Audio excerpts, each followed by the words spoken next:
Dako tayo dyan sa may Department of Justice, mga kabombo, at maki-update ho tayo dito sa panibago pong cyber libel na sinampa laban kay Cavite Representative Kiko Barsaga. Kasama na rin po dito yung bago pong graph o itong mga plunder cases na inihain laban kay Vice President Sara Duterte ngayong araw. May live report po dyan si Bombong Grand Hilario. Yes, Bombo Genesis, isinampa ngayong araw ni Manila 2nd District Representative Rolanda Valeriano sa Manila Prosecutor's Office ang reklamong cyber libel laban kay Cavite Representative Kiko Barsaga. Ayon kay Congressman Valeriano, nag-ugat ang reklamo sa online post ni Barsaga kung saan pinaratangan ng mga miyembro ng National Unity Party na tumanggap ng suhol mula sa negosyanteng si Enrique Rason.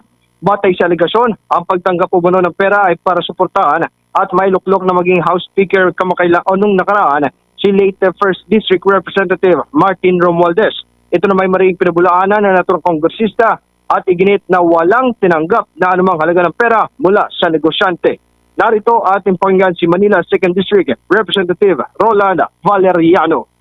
File ako ng case against Congressman Kiko Barsaga, cyber libel. That is a criminal case because of his allegation na kami raw ay nabayaran ni Mr. Enrique Rason para tulungan o para iluklok na speaker, si Speaker Martin Romualdez.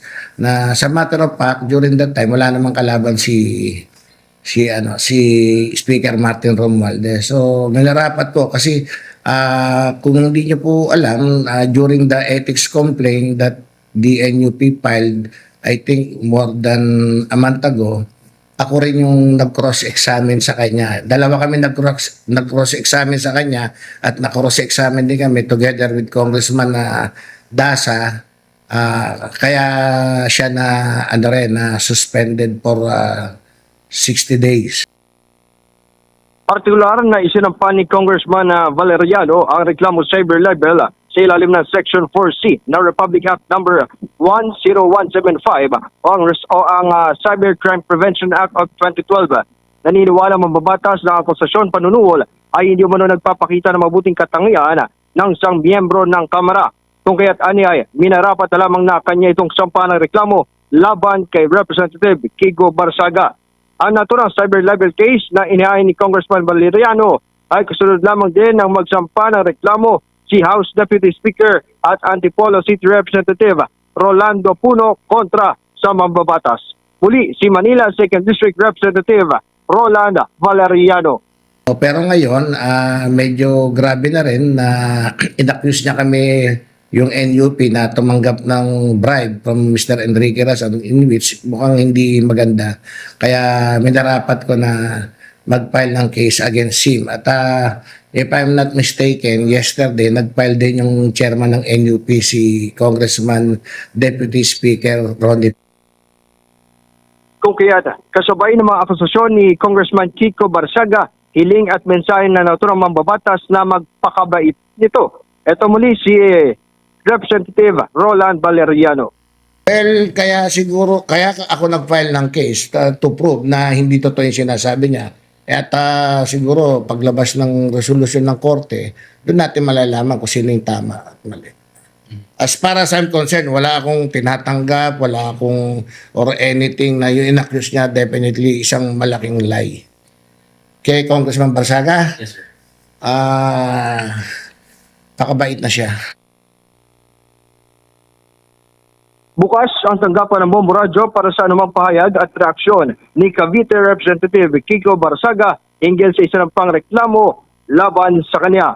Samantala, Bombo Genesis inahay naman ngayong araw ni former Senator Antonio Trillanes IV at ilang miyembro ng civil society organization na the Silent Majority sa Office of the Ombudsman ang panibagong reklamong plunder at graft laban kay Vice President Sara Duterte. Alas 10 ng umaga ng ihain ng dating senador kasama naturang grupo sa Tanod Bayan ang naturang mga reklamo laban sa Vice Presidente. Ayon kay Jocelyn Marie Acosta, ang plunder at graft cases na inihain ngayong araw ay may kaugnayan sa inisyal na isinampa noong Disyembre ng nakarang taon hinggil sa issue ng confidential funds. Naniniwalaan niya sila na marami umanong nilabag sa batas si Vice President Sara Duterte kung kaya't layo nilang hindi na palagpasin pa at mapanagot ito sa ginawa. Narito naman ating pakinggan si former Senator Antonio Trillanes IV at Jocelyn Marie Acosta, ang founder ng The Silent Majority, ay isa sa mga complainant. Magandang umaga sa inyo lahat. Nandito po kami ngayon. Kasama ko ang The Silent Majority Movement upang mag-file ng kasong plunder, graft at malversation laban kay Vice President Sara Duterte. At ang magpapaliwanag nito ay ang presidente at founder ng TSM na si Miss Josie Acosta. Bilang civil society organization na ang hangarin ay ang pag-unlad ng Pilipinas sa pamamaraan ng maayos, tapat, makatarungan, makatao at patas na pamamahala. Tungkulin namin na panagutin ang mga opisyal na nagkakasala sa bayan. Si Sara Duterte ay marami ng paglabag sa batas, sa konstitusyon at sa tiwala ng mamamayang Pilipino na matagal nang pinalagpas at hindi na dapat palampasin pa. Kaugnay nito, inihayag ng naturang complainant ang mga aligasyon sa mga reklamo isinampa laban kay Vice President Sara Duterte. Plunder at malversation complaints para sa sinasabing manamalya 650 million pesos na confidential funds sa Office of the Vice President at Department of Education. Reklamong plunder at malversation naman para sa tinatayang 2.7 billion pesos anomalya ng confidential funds sa lungsod ng Davao noong alkalde pa si Vice President Sara Duterte. Bukod pa rito, kanilang inihain rin ang iba pang patong-patong mga reklamo laban sa naturang opisyal may kinalaman sa hindi tama o maling paggamit ng pondo ng bayan. Muli, si Jocelyn Marie Acosta ang isa sa mga complainant. Ang mga reklamo namin ay ang mga sumusunod. 1. Plunder and malversation of 650 million pesos in confidential funds of the OVP and DepEd. This includes the charges already included in Ramil Madriaga's affidavit.